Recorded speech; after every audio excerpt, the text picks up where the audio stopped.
Olá pessoal, então conforme a gente tinha combinado previamente, né, eu fiquei de fazer alguns vídeos, aula para vocês, para que a gente pudesse fechar efetivamente o conteúdo de materno-infantil, certo? Um dos primeiros temas propostos, né, que não deu tempo da gente discorrer em sala, embora eu já tivesse encaminhado para vocês aí o material, né, em PowerPoint, é recomendações nutricionais da lactante, né, ou na lactação, certo? Pensando especificamente nesse grupo, eu acho que vale bem a pena a gente deixar claro alguns conceitos, né? Por exemplo, acima de tudo nós somos profissionais da saúde, promotores da saúde, e o nosso enfoque é saúde, certo? Porque normalmente quando uma mãe vem, está conseguindo amamentar, enfim, não é esse o motivo da consulta, mas sim porque eu quero perder peso pós-parto, né, ou pós-gestação, a mulher ela está com um objetivo estético, né? E é fundamental que o nutricionista entenda essa ansiedade da paciente, mas que ele esclareça que nós temos que dar tempo ao tempo, né? Então a prioridade nessa fase pós-parto sempre vai ser a manutenção da saúde, a manutenção da boa nutrição, certo? Uma outra coisa que é bem importante esclarecer é que existe uma perda de peso já prevista, certo? Porque principalmente para a mãe que está amamentando, a demanda nutricional é bem expressiva. A gente vai ver um pouquinho hoje nessa aula. Além disso, a gente tem que pensar que o leite materno, ele acaba sempre sendo suficiente em termos de energia e nutriente para o bebê, certo? Mas para que isso seja alcançado, metabolicamente a mãe, se não tiver um suprimento energético de macro e micronutrientes por meio da alimentação ao longo de todos os dias, ela vai sair em prejuízo, ou seja, ela vai acabar desnutrindo, certo? E a médio prazo, às vezes durante ali 4 meses, 5 meses que ela está amamentando, ela já vai começar a ter sinais de deficiência, por exemplo, de ferro, de cálcio ou de outras vitaminas, né? Ter queda de imunidade, né? Ficar mais cansada, fadigada do que o normal, certo? Então, bem importante que a gente atenda às necessidades de nutriente dessa mulher, tá? Como que eu vou avaliar o estado nutricional dela? Lógico, vou contemplar uma anamnese, bem importante que eu avalie toda a história obstétrica dela, se é primeiro filho, se não é, se ela teve retenção de peso, né, digamos que seja o segundo filho, como foi a primeira gestação, ela reteve ou não esse peso, qual foi a idade, né, da primeira, segunda gestação ou dessa gestação. Bem importante eu conhecer a rotina, aqueles parâmetros, aquelas investigações clássicas que a gente faz em qualquer anamnese, tá? Mas pensando em avaliação especificamente aqui do estado nutricional, não existem protocolos ou parâmetros, por exemplo, eu vou medir as pregas cutâneas, eu vou fazer uma avaliação de todas as circunferências, não é bem por aí que a gente trabalha, tá?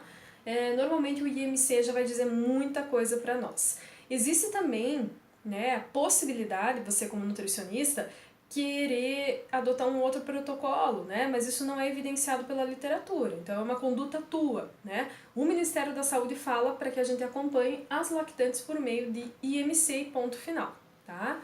Mas se você quiser acompanhar, né, perímetro de braço, a circunferência abdominal, do quadril, né, até avaliar alguma prega, fica como protocolo seu para acompanhar a paciente nas próximas consultas, ver se ela teve uma evolução, pode ser algo positivo, tá? Mas de forma geral, nós temos que conhecer basicamente o estado nutricional pré-gestacional dessa mulher, ou seja, ele é equivalente a uma avaliação que a gente faz com a mulher gestante, né? Então, quantos quilos essa mulher tinha antes de engravidar, né? Para que eu pudesse calcular o estado nutricional pré-gestacional. Ela estava desnutrida, ela estava eutrófica, ela estava com sobrepeso ou obesidade, né? A partir disso, creio que vocês lembrem, nós tínhamos tabelas com um protocolo médio, né, previsto pelo Ministério da Saúde de ganho de peso esperado, mínimo e máximo para essas mulheres, certo? Então, se ela estava eutrófica, por exemplo, ela deveria ganhar de 11,5 kg a 16 ao longo de toda a gestação, né? É importante que eu avalie, então, qual foi o peso, né, que ela ganhou ao longo dessa gestação, se foi acima, se foi dentro do esperado ou se estava abaixo. A partir disso, tá, eu consigo também definir e devo avaliar, melhor dizendo, qual foi a evolução de ganho de peso ao longo desses 9 meses, 8 meses, né, depende do prazo ali que essa mulher ficou grávida. Digamos assim, que ela perdeu peso nos primeiros meses, porque ela vomitava, ela ficou com enjoo, náusea, né? E depois ela começou naquela curva ascendente, né, de ganho de peso, tá? Mas se, digamos, ela ganhou muito no início e daí ela estabilizou, né? O que aconteceu ali que não fez ela sempre ficar naquela curva ascendente que nós já vimos que é o esperado, que é o ideal, tá? Então, bem interessante investigar ao máximo para detectar, né, qualquer irregularidade durante a gestação, tá? Que pode resultar também em déficits posteriores aí na lactação. O segundo passo da avaliação do estado nutricional da lactante seria avaliar a perda de peso pós-parto. Então, digamos que a mulher está fazendo a consulta por motivo estético, né? Ela não está com problema na amamentação, ela está conseguindo amamentar sem dor, sem dificuldade, já superou aquela primeira fase, né, de pega correta, né? Então tá tudo fluindo bem, tá? Mas ela quer emagrecer, ela quer acelerar esse processo. Então, primeiro de tudo, tranquilizar, acalmar, dizer que isso vai ser atingido a médio prazo tranquilamente, né? Que a prioridade agora é trazer boa nutrição para o bebê e para essa mãe, né? Mas digamos que ela já tenha perdido, então eu avalio quanto de peso que ela perdeu. Digamos que ela tenha ganho ao longo da gestação 20 quilos. Eu vou avaliar, tá dentro do esperado, tá acima, enfim, aquilo que eu já tinha colocado. Mas ela já perdeu nesses 3 primeiros meses 8 quilos, 10 quilos, quanto que ela perdeu, né? E aí eu vou fazendo metas com ela também, certo? O terceiro passo seria o seguinte: a partir de 30 dias após o parto, eu devo utilizar aquele protocolo do CISVAN, ou do Ministério da Saúde padrão, em termos de ponto de corte de IMC, né? Então, os 18,5, né? 18,5 a 25, 25 a 30 e acima de 30, com as respectivas classificações do diagnóstico nutricional, né? Desnutrição, eutrofia, sobrepeso e obesidade, tá? Então, eu vou classificá-la já como uma pessoa não mais grávida, a partir de 30 dias, certo? Naqueles primeiros 30 dias, a gente, na realidade, nem faz uma classificação, só avalia, né, a condição clínica mesmo dessa mulher, tá?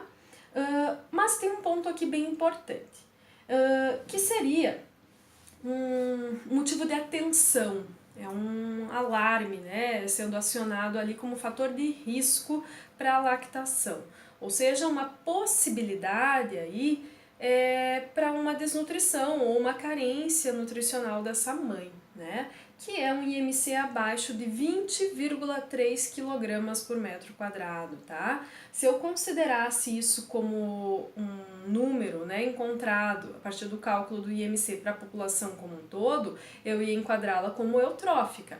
Mas pensando nessa demanda, nesse ciclo da vida que essa mulher se encontra, eu classificaria como risco nutricional, tá? Então, bem importante ficar atento para evitar qualquer problema relativo à deficiência, tá?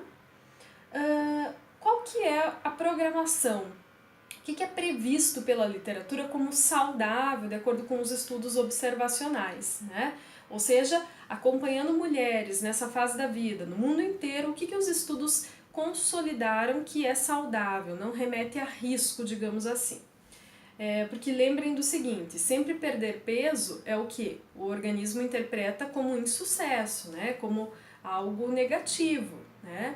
Então altera metabolismo, altera imunidade, então para ele nunca é bem-vindo essa perda, né? Então até que ponto isso não vai gerar algum problema deletério para a saúde dessa mulher, tá? Isso está muito relacionado ao tempo, né? O prazo que ela vai perder esse peso. Então vamos lá. Para as mulheres classificadas como eutrófica, a partir desse IMC agora, IMC atual, né, eu vou fazer com que ela perca ali em torno de meio quilo a 1 quilo por mês. Não precisa ser algo muito acelerado. Lógico que ela já quer perder aqueles 5, 10 quilos que ficaram retidos. mas eu tenho que explicar para ela que isso vai ter que ser gradativo para não expor ela e o bebê a qualquer risco, tá? Perdas superiores a 2 quilos ao mês não são desejadas nem para mulheres que não amamentam, né? Na realidade, já não seria algo recomendado para a população como um todo, né? Excesso de peso, né? As mulheres enquadradas ali com excesso de peso, elas podem perder até 2 quilos, tá? Então eu posso intensificar, enxugar um pouquinho mais a alimentação, o plano alimentar. Mas eu tenho que ficar muito atento, que perdas superiores a 3 quilos também nunca vão ser bem-vindas nem para pessoas com sobrepeso e ou obesidade, tá? Em relação a recomendações nutricionais mais específicas, só para vocês terem uma ideia, eu gosto bastante desse quadro, né? Que está relacionado ao custo energético da lactação. Só para vocês terem uma ideia, o custo energético para amamentar uma criança até os 4 meses, que na realidade são os 4 primeiros meses que ela menos mama, né? Porque primeiro mês ela mama muito pouquinho em função do tamanho, né? Do estômago, da inabilidade que ela tem ainda frente à sucção, né? Então o volume realmente é um pouco menor, e lógico vai aumentando ao longo dos meses, mas o custo energético para essa mãe em termos de quilocaloria é equivalente ao custo energético de uma gestação inteira a termo, 9 meses, tá? Então realmente é algo bem expressivo, bem significativo. Olha que interessante, para uma produção diária ali de 850 ml ao dia, tá? Que seria ali previsto mais para o quinto, sexto mês, é um equivalente já a um gasto de 500 quilocalorias ao dia, tá? Então realmente é algo bem expressivo aí, é uma boa de uma academia, certo? Como calcular as demandas nutricionais, até para os grupos aí que vão fazer o trabalho de materno-infantil especificamente com lactante. Então existe uma fórmula prevista também de acordo com o Instituto de Medicina, que é aquela EER, né? Que eu vou calcular a EER pré-gestacional, que vocês já treinaram, né, no bimestre anterior, e eu vou ter que fazer uma adaptação dessa fórmula, que é um adicional de energia, tá?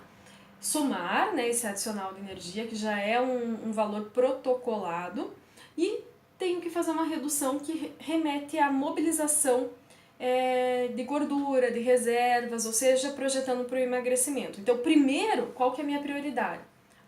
Assistir a ER pré-gestacional dela, assistir a demanda que ela tem frente à lactância, e depois eu vou pensar no desconto referente à mobilização de energia, projetando aí um emagrecimento, certo?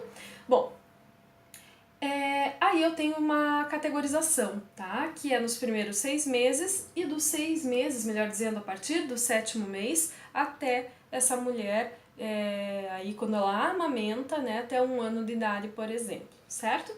Então, quando eu adoto ali o primeiro mês, segundo mês, quarto mês, quinto mês, né, pós-parto, eu vou usar a primeira equação preditiva aqui, né, que é a EER pré-gestacional mais 500 quilocalorias, pensando na lactação, que a gente viu no slide anterior, que remete à quantidade energética para a produção de aproximadamente 800, 850 ml de leite, tá? Menos 170 quilocalorias, que seria um valor que ao final do mês projetaria uma perda de peso aí, tá? Somando todos os dias essa redução. Pensando já mais para frente, né, 7º mês até o 12º, a gente calcula novamente a ER pré-gestacional. Agora, diminuímos aqui o adicional, pensando na lactação, porque a criança passa a comer, né? Então, bem importante a gente pensar isso. O volume de leite, a frequência das mamadas vão ser cada vez menores, porque a criança vai se adaptando à rotina alimentar da família, ela vai provando novos alimentos, ela vai conquistando habilidades frente ao consumo alimentar, e a médio prazo, né, mas principalmente lá quando a gente está pensando 11 meses, 12 meses, ela já vai estar comendo bem, né, é o esperado, é o previsto, e não deixou, lógico que ela não deixou de mamar, né, mas a frequência e o volume vai ser reduzido, tá? Então a gente projeta um adicional de 400 quilocalorias, certo? E a mobilização de reserva, aí vai, aqui ela está zerada, mas ela pode ser calculada, pode ser projetada de acordo com o que a mulher ainda teve de retenção de peso, né? Então, lembram daquele cálculo lá, para cada quilo de peso perdido eu tenho que gastar 6.400 quilocalorias, ou seja, também deixar de consumir esse valor aproximadamente. Então seriam estratégias individualizadas que a gente também poderia assumir, certo? Aqui nós temos as equações, né? Então material para vocês compilarem aí, né? Para mulheres adolescentes, para mulheres adultas, temos o NAF, né, o fator atividade, todos esses dados vocês já sabem calcular. Pensando em recomendações nutricionais, especificamente recomendações dietéticas, né, de macronutrientes, fibras e água. Essa tabela que traz pra gente, tudo baseado na IOM, nas DRIs, né, e é a mesma proporção, assim, não muda, né, então 45 a 65% de show, 10 a 35% de proteína, 20 a 35% de lipídios, a cada 1.000 quilocalorias, 14 gramas de fibra, que, né, daria ali uma média de 20 a 35 gramas de fibra ao dia, tá? De acordo com o VET da paciente, que deve ser calculado de forma individualizada. Água vai ter uma recomendação de ingestão maior, né? Então, 3,8 litros ao dia, né? Ingestão hídrica, né? De líquidos, melhor dizendo, né? E é bem interessante a gente pensar que a maior parte, ou seja, pelo menos 3 litros ali, deve ser proveniente de ingestão de bebidas mesmo, sucos, chás, a própria água, né? Preferencialmente. E alimentos fonte, né? Também de água, por exemplo, frutas, hortaliças, que vão contribuir também nesse sentido, tá? Aqui, ó, pensando em proteínas, existe um cálculo bem interessante que eu sempre acho legal, na realidade, de estender para qualquer pessoa, que é começar pela proteína, né? E as DRIs para lactantes, em função dessa demanda metabólica de produção do leite, né? O que tem como projeção? Que seja ofertado no mínimo 1,3 gramas de proteína por quilo de peso corporal. Então, a gestante está com 80 quilos, eu multiplico 80 quilos vezes 1,3. Então, seria o valor mínimo que eu deveria ofertar para essa gestante, né?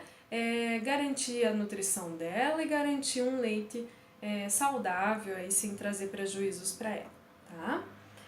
A partir disso a gente pode calcular quanto que deu em termos percentual do total do valor energético dessa paciente, certo? Pensando em micronutrientes, tudo baseado nas DRIs, não tem como a gente fugir. Nós temos aqui a RDA de mulheres a RDA de mulheres não lactantes, né? E a RDA de mulheres que estão amamentando. Até para que vocês possam traçar comparações. Por exemplo, vitamina A, a gente tem o quê? Muito mais demanda para as mulheres que amamentam do que as mulheres que não estão amamentando, né? Ela quase que dobra, né? Por exemplo, vitamina B6 aumenta, não tão expressivamente como a vitamina A, mas nós temos um aumento. B12 já não tem aumento, né? Então, assim, é interessante comparar, ó, vitamina C também nós aumentamos, vitamina E um pouco também, ácido fólico um pouquinho também. Ferro, olha que legal, o ferro, na realidade, ele diminui. É muito mais relevante ali a questão da quantidade de ferro numa mulher que não está amamentando do que uma que está. Por quê? Lembrem que o fator amamentar tem um potencial inibitório da embriogênese, da ovulação, melhor dizendo, né? Então, consequentemente, é uma mulher que pode ter a supressão da ovulação e, consequentemente, não menstrua. Então, ela está tendo menos perda de ferro mensal do que uma mulher que não está amamentando, tá? Mas, lógico que isso tem que ser avaliado de forma individual também, né? Zinco também aumenta, né? A demanda ali. E aí, aquela pergunta que, nossa, bombardeiam nós em cursos, oficinas, ações, né, que nós fazemos com lactantes, né? Eu me lembro quando eu ia muito na Mãe Curitibana, perguntavam direto nas rodas de conversa, né? O que é lactante, a mãe que amamenta aí não pode comer. Na realidade não existe nenhum alimento proibido, né? Então, mais uma vez aí, os mitos, né? Os tabus que permeiam essa fase da vida. Existem alimentos que a gente tem que considerar com aquele potencial do evite, né? Então, por exemplo, a cafeína. A cafeína, a gente sabe do potencial que ela tem estimulante, né, do sistema nervoso, que consequentemente vai ser passado por meio desse leite para o bebê. Então ele vai estar consumindo cafeína indiretamente, né, um leite com café ali, digamos assim. Consequentemente isso pode causar mais agitação no bebê, dá dificuldade para ele dormir, né? Então um bebezinho que às vezes fica mais choroso, né? É um paciente que fica mais ativo, né? Em momentos que não deveria, por exemplo. E também a cafeína está relacionada com o aumento da motilidade gastrointestinal. Para um bebê que já tem a tendência de ter cólica, isso pode acentuar, certo? Especificamente, né? Alimentos que a mulher faz uma correlação, tenta traçar uma correlação de que quando ela come, o bebê fica mais choroso, sente mais cólica, aquela cólica que projeta a dor, aí ela pode começar a fazer uma associação. Opa, o dia que eu como brócolis, o dia que eu como repolho, o dia que eu como feijão, o que eu sinto? Eu sinto desconforto, eu sinto flatulência, e o meu bebê, como que ele fica? A partir dessa associação real, que ela consiga ver, né, ali 2, 3 vezes repetido, a correlação positiva, né, que é consumir o produto, eu não me senti bem, ou eu consumi o produto e meu bebê não se sentiu bem, aí eu posso fazer a remissão. Ou seja, eu tiro por um período de tempo até que o bebezinho desenvolva melhor seu TGI.